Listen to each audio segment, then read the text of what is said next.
This is part 2 of Luke 2, 1 through 7, as we talk about the revelations of Christmas.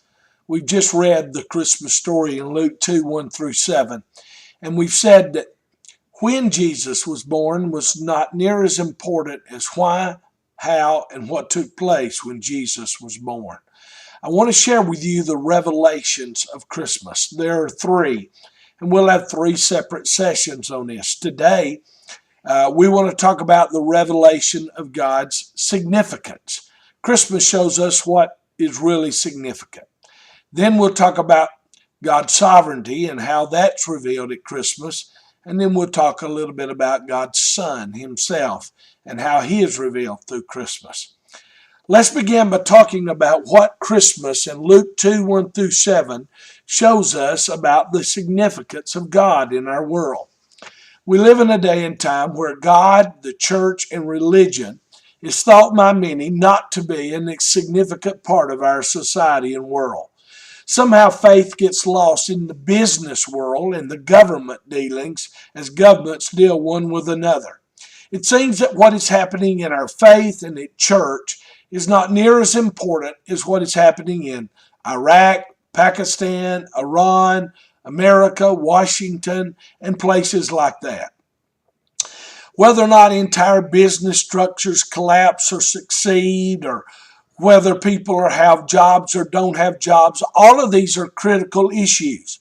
They're the issues that seem to make the front page of our papers and the headlines on all of our news and lead-ins for all of our internet news sites.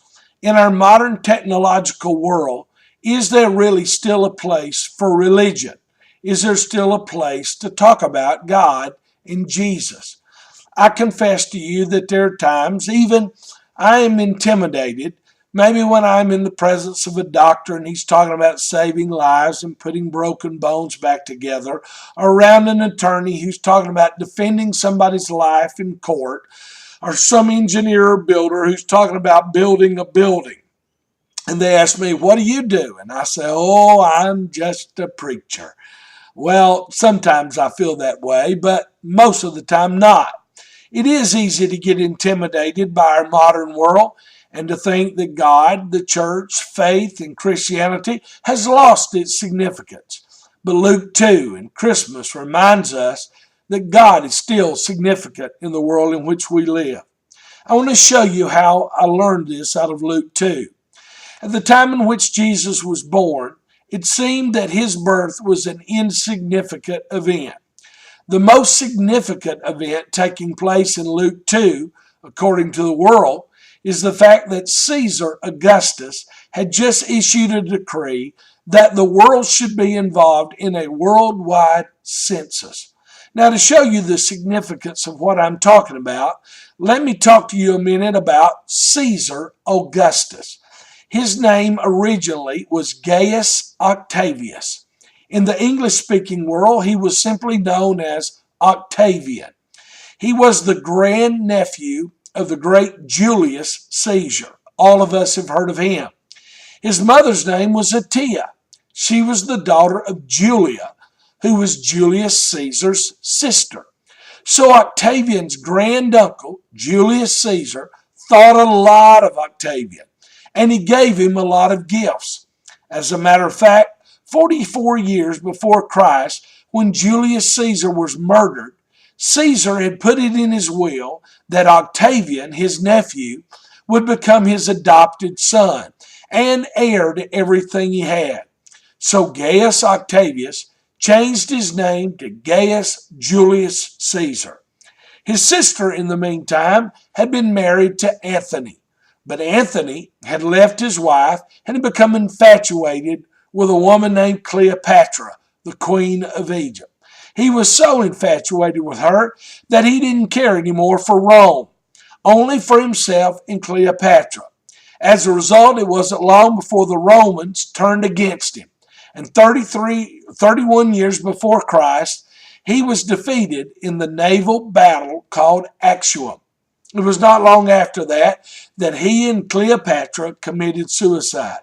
So, 27 years before Christ, the Roman Senate conferred on Octavian now going by the name Gaius Julius Caesar, the title Augustus Caesar. The word Augustus means august or majestic or sublime or highly revealed. This powerful man, Augustus Caesar, was unusual. In his rise to power, he was seen and known as one of the most ruthless men in human history. But once he became empowered as Caesar, he mellowed, and he actually became an extremely wise administrator. He is known as a famous organizer and as a man who had great tact in dealing with people. He was lenient in his dealings with provinces that he had conquered. He would even allow them a measure of home rule and allow them to keep some of their customs.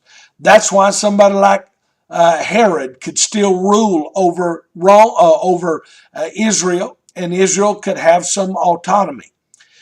Caesar Augustus then Augustus Caesar seemed to be okay and seemed to be a good man.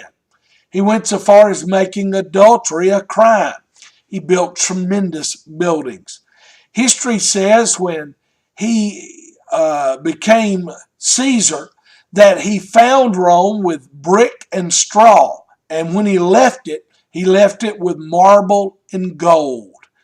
He owned the world from the Mediterranean Sea to Asia and Britain and controlled it all. It was all under his rule.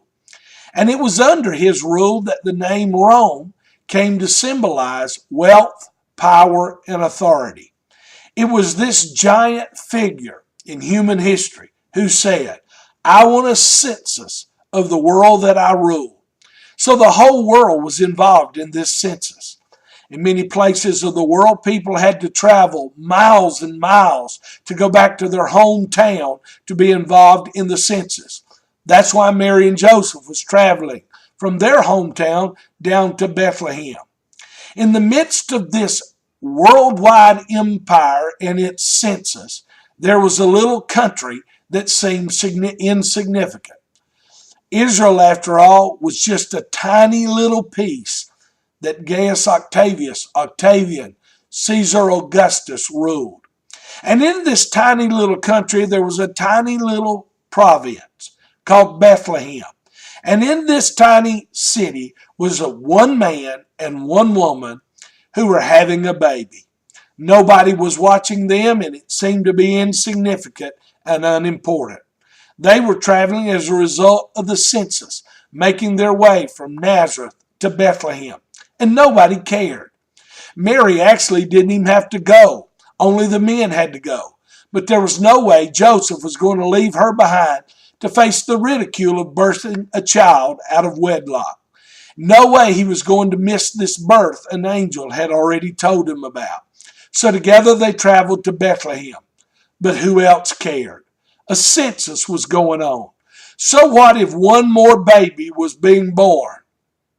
Every day there are babies being born in a hospital, and it doesn't make the front pages of the paper. I can assure you that in the midst of this census, the world was not going to stop and take notice of one man and one woman and one birth. But I guarantee you, you would have known that Caesar Augustus and the census was taking place, for Caesar towered over the history of the world.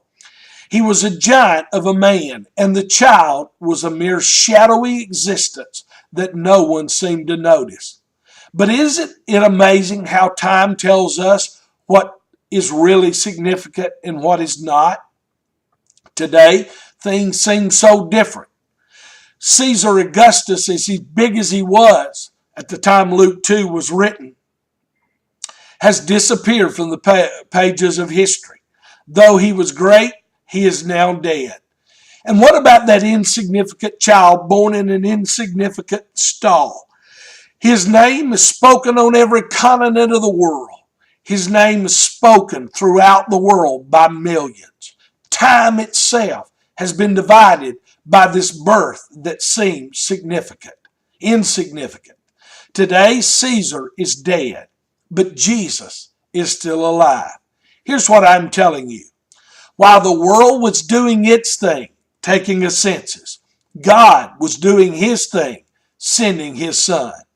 While Caesar was sending out his decree, God was sending down his son. The same thing is true today, and that's why I want to point it out. And it's what Christmas teaches us. In the midst of our modern technological world, with all of our buildings and bombs and budgets and taxes, our buying, our selling, and our business and our elections, we wonder, where is God, and does God really matter?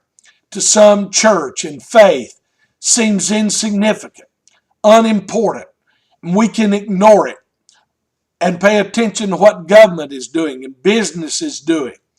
But America one day will be folded when all of our business and our entrepreneurships and all of our economic systems have collapsed. The message of Jesus will still be living. What I want to share with you today is the eternal is not always the loudest. It is not always the most obvious that is the strongest and the truest. In that day it was not Rome, nor was it even Jerusalem that was the most significant place. It was a stable in a city no one noticed, Bethlehem. And the reason was God was working there. Today it's not necessarily what's happening in Washington or Moscow or Baghdad or Central America. The most significant place in the world today is where God is working. It may be in your home, it may be in your office, it may be in a cubicle, it may be out in the field, where God is at work in a person's heart. There is nothing in this city or your city today that'll be done that's more important than when a Bible verse is written, or a cup of water is given in Jesus' name, or where a child is taught about Jesus, or where a preacher shares the story of Christ. On a Sunday this week, no matter what happens anywhere else in the world, when the gospel of Jesus is shared, that will be the most significant thing to take place. When you read your Bible verse or pray a word of prayer, that's what's significant.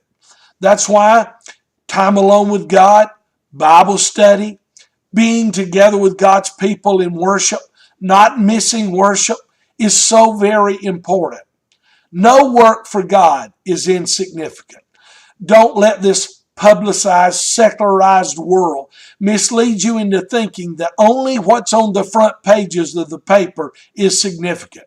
What made today's headlines may fade away, but what happened in that little obscure stable in Bethlehem will never pass away. It was not Joseph, Mary, or a few shepherds. Only they were the ones that noticed what was taking place. But the thing that was significant was God was there. Today, as you sit and listen and as you pray and share, that is the most significant thing that happens.